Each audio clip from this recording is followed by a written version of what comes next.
छींक के आरंभ में, भय में, खाए खड्ड के कगार पर, युद्ध से भागने पर, अत्यंत कुतूहल में, भूख के आरंभ में और भूख के अंत में सतत बोध रखो। ये विधि देखने में बहुत सरल मालूम पड़ती है। छींक के आरंभ में, भय में, चिंता में, भूख के पहले या भूख के अंत में सतत बोध रखो। बहुत सी बातें समझने जैसी हैं। छींकने जैसे बहुत सरल कृत्य भी उपाय की तरह काम में लाए जा सकते हैं, क्योंकि वे कितने ही सरल दिखे, दरअसल वे बहुत कठिन और जटिल होते। और जो आंतरिक व्यवस्था है वो बहुत नाजुक चीज है। जब भी तुम्हें लगे कि छींक आ रही है, सजग हो जाओ। संभव है कि सजग होने पर छींक ना आए, चली जाए। कारण यह है कि छींक गैर स्वैच्छिक चीज है, अचेतन, गैर स्वैच्छिक। तुम स्वेच्छा से चाह कर नहीं छींक सकते हो, तुम जबरदस्ती नहीं छींक सकते हो। चाह कर कैसे छींक सकते हो? मनुष्य कितना असहाय है, तुम चाहकर एक छींक भी नहीं ला सकते हो। तुम कितनी ही चेष्टा करो, तुम छींक नहीं ला सकते हो। एक मामूली सी छींक भी तुम चाहकर नहीं पैदा कर सकते हो। ये गैर स्वेच्छा से, चाहकर नहीं आती। ये तुम्हारे मन के कारण नहीं घटित होती। ये तुम्हारे समग्र संस्थान से, समग्र शरीर से घटित होती। और दूसरी बात कि जब तुम छींक के आने के पूर्व सजग हो जाते हो, तुम उसे ला नहीं रहे हो, लेकिन जब वो अपने आप ही आ रही हो तो केवल तुम सजग हो जाते हो। तो संभव है कि वह ना आए, क्योंकि तुम उसकी प्रक्रिया में कुछ नई चीज जोड़ रहे हो, सजगता जोड़ रहे हो, वो खो जा सकती है। लेकिन जब छींक हो जाती है और तुम सावचेत रहते हो तो एक तीसरी बात घटित होती है। पहली बात यह कि छींक गैर स्वैच्छिक है, तुम उसमें एक नई चीज जोड़ते हो, सजगता। और जब सजगता आती है तो संभव है कि छींक ना आए। अगर तुम सचमुच सजग होगे तो वह नहीं आएगी, शायद छींक एकदम खो जाए। तब तीसरी बात घटित होती है, जो ऊर्जा छींक की राह से निकलने वाली थी वो अब कहां जाएगी? वो ऊर्जा तुम्हारी सजगता से जुड़ जाती है। अचानक बिजली सी कौंधती है और तुम ज्यादा सावचेत हो जाते हो। जो ऊर्जा छींक बनकर बाहर निकलने जा रही थी, वही ऊर्जा तुम्हारी सजगता में जुड़ जाती है और तुम अचानक अधिक सावचेत हो जाते हो। बिजली की उस कौंध में बुद्धत्व भी संभव है। यही कारण है कि मैं कहता हूं कि ये चीजें इतनी सरल हैं कि व्यर्थ मालूम पड़ती हैं। उनके द्वारा होने वाली उपलब्धियों की चर्चा असंभव सी लगती है। सिर्फ छींक के जरिए कोई बुद्ध कैसे हो सकता है? लेकिन छींक सिर्फ छींक ही नहीं, तुम भी उसमें पूरी तरह सम्मिलित हो। तुम जो भी करते हो या तुम्हें जो भी होता है, उसमें तुम भी पूरी तरह मौजूद होते हो। इसे फिर से देखो, इसका निरीक्षण करो। जब भी छींक आती है तो उसमें तुम समग्रता से होते हो, पूरे शरीर से होते हो, पूरे मन से होते हो। छींक सिर्फ तुम्हारी नाक में ही घटित नहीं होती, तुम्हारे शरीर का रुआं रुआं उसमें सम्मिलित रहता है। एक सूक्ष्म कंपन, एक सूक्ष्म सिहरन पूरे शरीर पर फैल जाती है और उसके साथ पूरा शरीर एकाग्र हो जाता है। और जब छींक पूरी हो जाती है तो सारा शरीर एक राहत महसूस करता है, विश्राम अनुभव करता है। लेकिन छींक के साथ सजगता रखनी कठिन है, और यदि तुम उसमें सजगता जोड़ दोगे तो छींक नहीं आएगी। और यदि छींक आए तो जानना कि तुम सजग नहीं हो, तो तुम्हें सजग रहना पड़ेगा। छींक के आरंभ में, क्योंकि छींक यदि आ ही गई तो कुछ नहीं किया जा सकता है। त्राण यदि चल चुका तो तुम अब उसे बदल नहीं सकते हो। यंत्र चालू हो गया, ऊर्जा अब बाहर जाने के रास्ते पर है, उसे अब रोका नहीं जा सकता है। क्या तुम छींक को बीच में रोक सकते हो? तुम उसे बीच में नहीं रोक सकते हो। आरंभ में ही सजग हो जाओ। जिस क्षण तुम्हें उत्तेजना अनुभव हो, लगे कि छींक आने वाली है, तभी सावचेत हो जाओ। अपनी आंखें बंद कर लो और ध्यानस्थ हो जाओ। अपनी समग्र चेतना को उस बिंदु पर ले जाओ जहां छींक की उत्तेजना अनुभव होती हो। ठीक आरंभ में ही सजग हो जाओ, छींक गायब हो जाएगी। और चूंकि छींक में तुम्हारा सारा शरीर सम्मिलित है, पूरा संयंत्र सम्मिलित है, और तुम उसी क्षण से सजग हो, वहां मन नहीं होगा, विचार नहीं होगा, ध्यान नहीं होगा, छींक में विचार ठहर जाते। यही कारण है कि अनेक लोग सूंघनी पसंद करते हैं, ये उन्हें निर्भर कर देती है, उनका मन ज्यादा विश्रामपूर्ण हो जाता है। क्यों? क्योंकि क्षण भर के लिए विचार ठहर जाते। सूंघनी उन्हें निर्विचार की एक झलक देती है। सूंघने से जो छींक आती है उसमें मन नहीं रह जाता, शरीर ही रह जाता है। एक क्षण के लिए सिर विदा हो जाता है और उन्हें बहुत अच्छा लगता है। अगर तुम सूंघने के आदी हो जाओ तो उसे छोड़ना बहुत मुश्किल होता है। ये धूम्रपान से भी ज्यादा गहरा व्यसन है। धूम्रपान उसके सामने कुछ भी नहीं। सूंघनी ज्यादा गहरे जाती है क्योंकि धूम्रपान सचेतन है और छींक अचेतन है। इसलिए धूम्रपान छोड़ने से भी ज्यादा कठिन सूंघनी छोड़ना है। और धूम्रपान को बदलकर कोई दूसरा व्यसन ग्रहण किया जा सकता है। धूम्रपान के पर्याय हैं, लेकिन सूंघने के पर्याय नहीं है। कारण यह है कि छींक सच में शरीर की एक अनूठी घटना है। इसके जैसी दूसरी चीज केवल कामकृत्य है, संभोग है। शरीर शास्त्र की भाषा में जो लोग सोचते हैं वे कहते हैं कि संभोग कर्मेंद्रिय द्वारा छींकने जैसा ही है और दोनों में समानता है। यद्यपि यह 100% सही नहीं है क्योंकि संभोग में और भी बहुत सी बातें सम्मिलित है, लेकिन आरंभ में, सिर्फ आरंभ में समानता है। तुम कुछ चीज नाक से बाहर निकालते हो और राहत महसूस करते हो, वैसे ही कुछ चीज कर्मेंद्रिय से बाहर निकालते हो और राहत अनुभव करते हो। दोनों ही कृत्य गैर स्वैच्छिक है। तुम संभोग में संकल्प के द्वारा नहीं उतर सकते हो। अगर कोशिश करोगे तो निष्फलता हाथ आएगी। विशेषकर पुरुष तो जरूर निष्फल होंगे क्योंकि उनकी कर्मेंद्रिय को कुछ करना पड़ता है। पुरुष की कर्मेंद्रिय सक्रिय है, लेकिन तुम चाहकर उसे सक्रिय नहीं कर सकते हो। तुम जितनी चेष्टा करोगे उतना ही असंभव होता जाएगा। यह अपने आप होता है, इसे तुम सचेत होकर नहीं कर सकते हो। यही कारण है कि पश्चिम में संभोग एक समस्या बन गया है। पिछली आधी सदी के दौरान पश्चिम में काम संबंधी ज्ञान बहुत विकसित हुआ है और हर एक आदमी इसके संबंध में इतना सचेत है कि संभोग अधिकाधिक असंभव हो रहा है। अगर तुम सचेत हो तो संभोग असंभव हो जाएगा। अगर कोई व्यक्ति संभोग के समय सचेत रहे तो वह जितना सचेत होगा उतना ही उसके लिए संभोग कठिन होगा। उसकी जननेंद्रिय में उत्तेजना ही नहीं होगी, उसे प्रयास से नहीं किया जा सकता है। और तुम जितना अधिक प्रयास करोगे उतनी ही मुश्किल हो जाएगी। इस विधि का उपयोग काम संभोग में भी किया जा सकता है, आरंभ में ही। जब तुम्हें उत्तेजना आती मालूम हो लेकिन वह अभी आई नहीं, सिर्फ उसकी तरंगें मालूम पड़ती हो, तभी तुम सावचेत हो जाओ। तरंगें खो जाएंगी और वही ऊर्जा सजगता में गति कर जाएगी। तंत्र ने इसका उपयोग किया है। तंत्र ने इसका कई ढंग से उपयोग किया है। एक सुंदर नग्न स्त्री ध्यान के विषय के रूप में बैठी होगी और साधक उस नग्न स्त्री के सामने बैठकर उसके शरीर, उसके रूप और अंग सौष्ठव पर ध्यान करेगा और अपने काम केंद्र पर उत्तेजना उठने की प्रतीक्षा करेगा।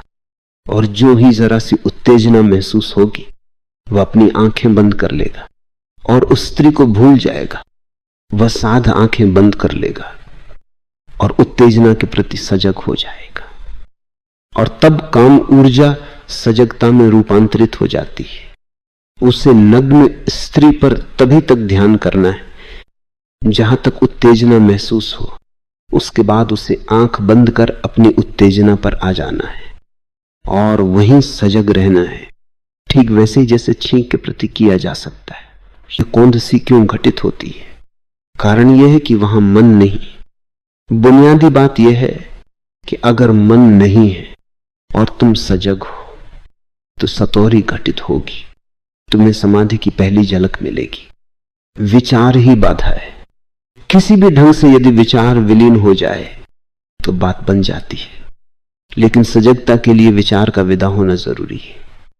विचार नींद में भी विलीन हो जाते हैं, तुम्हारे मूर्छित हो जाने पर भी विचार ठहर जाते। इन हालातों में भी विचार विदा हो जाता है, लेकिन तब विचार के पीछे जो तत्व छिपा है उसके प्रति सजगता नहीं रहती। इसलिए मैं ध्यान को निर्विचार चेतना कहता हूं। तुम निर्विचार और मूर्छित एक साथ हो सकते हो, लेकिन उसका कोई मूल्य नहीं। और तुम विचार के साथ सचेतन भी हो सकते हो, वह तुम हो ही। इन दो चीजों को, चेतना और निर्विचार को इकट्ठा करो। जब वे मिलते हैं तो ध्यान घटित होता है, ध्यान का जन्म होता है। और तुम इसका प्रयोग छोटी छोटी चीजों के साथ भी कर सकते हो। सच तो यह है कि कोई भी चीज छोटी नहीं। एक छींक भी अस्तित्वगत घटना है। अस्तित्व में कुछ भी बड़ा नहीं, कुछ भी छोटा नहीं। एक नन्हा सा परमाणु भी पूरे जगत को मिटा सकता है। और वैसे ही छींक है जो कि अत्यंत छोटी चीज है, तुम्हें रूपांतरित कर सकती है। तो चीजों को छोटी बड़ी की तरह मत देखो। न कुछ बड़ा है न कुछ छोटा। अगर तुम्हारे पास गहरे देखने की दृष्टि है तो बहुत छोटी चीजें भी महत्वपूर्ण हो सकती हैं। परमाणुओं के बीच में ब्रह्मांड छिपे हैं, और तुम नहीं कह सकते कि परमाणु और ब्रह्मांड में कौन बड़ा है और कौन छोटा है। एक अकेला परमाणु अपने आप में ब्रह्मांड है, और बड़े से बड़ा ब्रह्मांड भी परमाणुओं के अतिरिक्त कुछ नहीं।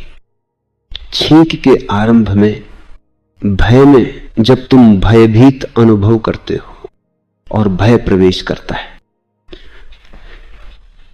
जब तुम भय को प्रवेश करते देखो, ठीक उसी क्षण सजग हो जाओ और भय विलीन हो जाएगा। बोध के साथ भय नहीं रह सकता है। जब तुम सावचेत हो तो भयभीत कैसे हो सकते हो? तुम तभी भयभीत होते हो जब होश खो देते हो। सच में कायर वह नहीं जो डरा हुआ है, कायर वह है जो सोया हुआ है, और बहादुर वो है जो भय के क्षणों में बोध को जगा लेता है और तब भय विदा हो जाता। जापान में वे योद्धाओं को सजगता का प्रशिक्षण देते हैं। उनका बुनियादी प्रशिक्षण सजगता है। शेष सब चीजें गौण हैं। तलवार चलाना, तीर चलाना, सब गौण है। जैन सदगुरु रिंझाई के संबंध में कहा जाता है कि वे कभी भी तीर चलाने में, तीर को ठीक निशाने पर मारने में सफल नहीं हुए। उनका तीर सदा ही चूकता रहा, और वे महान धनुर्विद माने जाते थे। तो पूछा जाता है कि रिंझाई सबसे महान धनुर्विद कैसे कहलाए, जबकि वे कभी लक्ष्य पर नहीं पहुंचे और सदा निशाना चूकते रहे।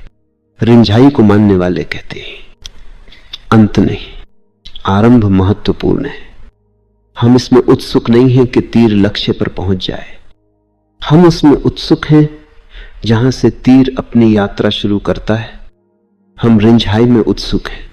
जब तीर धनुष से निकलता है तो वे सजग हैं, बस पर्याप्त है। परिणाम से कोई लेना देना नहीं है। यह सूत्र कहता है भय में शून्य चाह, चिंता में। जब तुम चिंता अनुभव करो, बहुत चिंताग्रस्त हो, तब इस विधि का प्रयोग करो। इसके लिए क्या करना होगा? जब सामान्यतः तुम्हें चिंता घेरती है तब तुम क्या करते हो? सामान्यतः क्या करते हो? तुम उसका हल ढूंढते हो, तुम उसके उपाय ढूंढते हो।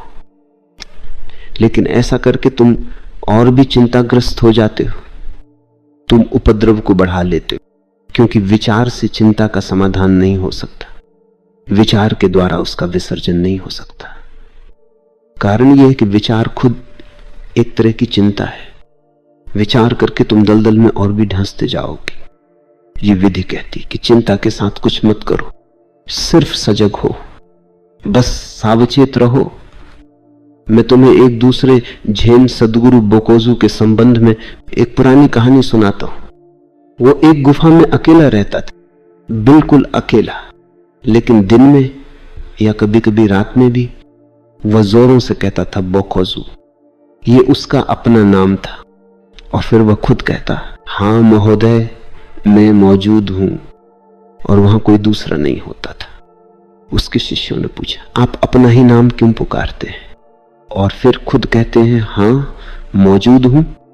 बोकोजू ने कहा, जब भी मैं विचार में डूबने लगता हूं तो मुझे सजग होना पड़ता है, और इसीलिए मैं अपना नाम पुकारता हूं बोकोजू। जिस क्षण मैं कहता हूं बोकोजू और कहता हूं, हाँ महाशय मैं मौजूद हूं, उसी क्षण विचार चिंता विलीन हो जाती है। फिर अपने अंतिम दिनों में, आखिरी 2-3 वर्षों में, उसने कभी अपना नाम नहीं पुकारा और न ही ये कहा कि हाँ मैं मौजूद हूं। तो शिष्यों ने पूछा, गुरुदेव अब आप ऐसा क्यों नहीं करते? बोकोजू ने कहा, अब बोकोजू सदा मौजूद रहता है, वह सदा ही मौजूद है, इसलिए पुकारने की जरूरत नहीं रही। पहले मैं खो जाया करता था और चिंता मुझे दबा लेती थी, आच्छादित कर लेती थी। बोकोजू वहां नहीं होता था तो मुझे उसे स्मरण करना पड़ता था, और स्मरण करते ही चिंता विदा हो जाती थी। इसे प्रयोग करो, बहुत सुंदर विधि है। अपने नाम का ही प्रयोग करो। जब भी तुम्हें गहन चिंता पकड़े तो अपना ही नाम पुकारो, बोकोजू, या जो तुम्हारा नाम हो, और फिर खुद ही कहो, हाँ महोदय मैं मौजूद हूं। और तब देखो कि क्या फर्क है। चिंता नहीं रहेगी। कम से कम एक क्षण के लिए तुम्हें बादलों के पार की एक झलक मिलेगी, और फिर वह झलक गहराई जा सकती है। तुम एक बार जान गए कि सजग होने पर चिंता नहीं रहती, विलीन हो जाती है, तो तुम स्वयं के संबंध में, अपनी आंतरिक व्यवस्था के संबंध में गहन बोध को उपलब्ध हो गए। खाए खड्ड के कगार पर, युद्ध से भागने पर, अत्यंत कुतूहल में, भूख के आरंभ में और भूख के अंत में सतत बोध रखो। किसी भी चीज का उपयोग कर सकते हो। भूख लगी है, सजग हो जाओ। जब तुम्हें भूख महसूस होती है तो तुम क्या करते हो? जब तुम्हें भूख लगती है तो तुम उसे कभी ऐसे नहीं देखते कि तुम्हें कुछ हो रहा है, तुम भूख ही हो जाते हो। तब तुम समझते हो कि मैं भूख हूं। ऐसा ही लगता है कि मैं भूख हूं, लेकिन तुम भूख नहीं हो, तुम्हें सिर्फ भूख का बोध होता है। भूख कहीं परिधि पर घटित होती है और तुम केंद्र हो, तुम्हें भूख घटित हो रही है। तुम तब भी थे जब भूख नहीं थी, और तुम तब भी रहोगे जब भूख नहीं होगी। भूख एक घटना है, वह तुम्हें घटित हो रही है, उसके प्रति सजग हो। तब तुम भूख से तादात्म्य नहीं करोगे। अगर तुम्हें भूख लगी है तो उसके प्रति सजग हो। भूख उतनी ही तुम्हें दूर मालूम पड़ेगी, और जितनी सजगता कम होगी भूख उतनी ही पास मालूम पड़ेगी। और अगर तुम बिल्कुल सजग नहीं हो तो तुम ठीक केंद्र पर अनुभव करोगे कि मैं भूख हूं। सजग होते ही भूख तुमसे दूर हट जाती है। भूख वहां है और तुम यहां हो। भूख विषय है, तुम साक्षी हो। इसी विधि के लिए उपवास का प्रयोग किया जा सकता है, और जैन केवल उपवास कर रहे हैं, इस विधि के बिना ही उपवास कर रहे हैं। तब ये मूढ़ता है, तब तुम केवल भूखे मर रहे हो और इससे कोई लाभ नहीं मिल सकता है। तुम महीनों भूखे रह सकते हो और भूख से जुड़े रह सकते हो कि मैं भूखा हूं, तब वह व्यर्थ है, हानिकर है। उपवास करने की कोई आवश्यकता नहीं। तुम रोज ही भूख को अनुभव कर सकते हो, लेकिन कठिनाइयां हैं, और इसीलिए उपवास उपयोगी हो सकता है। सामान्यतः हम भूख लगने के पहले ही अपने को भोजन से भर लेते हैं। आधुनिक संसार में भूख लगने की जरूरत ही नहीं पड़ती। तुम्हारे भोजन के समय निश्चित हैं और तुम भोजन कर लेते हो। तुम कभी नहीं पूछते कि शरीर को भूख लगी है या नहीं। निश्चित समय पर तुम भोजन कर लेते हो। नहीं, तुम कहोगे कि जब 1 बजता है तो मुझे भूख लग जाती है। वो झूठी भूख हो सकती है। वो इसलिए लगती है क्योंकि ये तुम्हारे खाने का समय है, 1 बजा है। किसी दिन एक खेल करो, अपनी पत्नी या पति से कहो कि घड़ी का समय बदल दे। अभी बाहर 12 बजे हैं और घड़ी 1 का समय बता रही है। तुम्हें तुरंत भूख लग जाएगी। तुम्हें घड़ी देखकर भूख लगती है। ये कृत्रिम भूख है, झूठी भूख है। ये भूख सच्ची नहीं है। इसीलिए उपवास सहयोगी हो सकता है। अगर तुम उपवास करोगे तो 2-3 दिन तक झूठी भूख मालूम होगी। तीसरे या चौथे दिन के बाद ही सच्ची भूख का पता चलेगा। तब वो मांग तुम्हारे शरीर की होगी, मन की नहीं। जब मन मांग करता है तो वो झूठी मांग है। शरीर की मांग ही सच्ची होती है। और जब तुम सच्ची भूख के प्रति सजग होते हो तो अपने शरीर से सर्वथा भिन्न हो जाते हो। भूख एक शारीरिक घटना है, और जब एक बार तुम जान लेते हो कि भूख मुझसे भिन्न है, मैं उसका साक्षी हूं, तो तुम शरीर के पार चले गए। लेकिन तुम किसी भी चीज का उपयोग कर सकते हो। ये तो उदाहरण मात्र है। ये विधि अनेक ढंगों से प्रयोग में लाई जा सकती है। तुम अपना अलग ढंग भी निर्मित कर सकते हो, लेकिन किसी एक ही चीज पर सतत प्रयोग करते रहो। अगर तुम भूख के साथ प्रयोग कर रहे हो तो कम से कम 3 महीने तक भूख के साथ प्रयोग करो, तभी तुम किसी दिन शरीर से तादात्म्य तोड़ सकोगे। रोज रोज विधि मत बदलो, क्योंकि विधि का गहराई में जाना जरूरी है। 3 महीने के लिए किसी विधि को चुन लो और उससे लगन से लगे रहो। विधि का प्रयोग करो और प्रयोग जारी रखो, और सदा स्मरण रखो कि आरंभ में बोधपूर्ण होना है। बीच में बोधपूर्ण होना बहुत कठिन होगा, क्योंकि इस तादात्म्य के स्थापित होते ही कि मैं भूखा हूं, तुम उसे फिर बदल नहीं सकोगे। मन के तल पर तुम परिवर्तन कर सकते हो। तुम कह सकते हो, नहीं, मैं भूख नहीं हूं, मैं साक्षी हूं। लेकिन वह झूठ होगा। वो मन ही बोल रहा है, वह तुम्हारे प्राण नहीं बोल रहे हैं। और यह भी स्मरण रहे कि तुम्हें यह कहना नहीं है, मैं भूख नहीं हूं। यह भी मन का धोखा देने का ढंग है।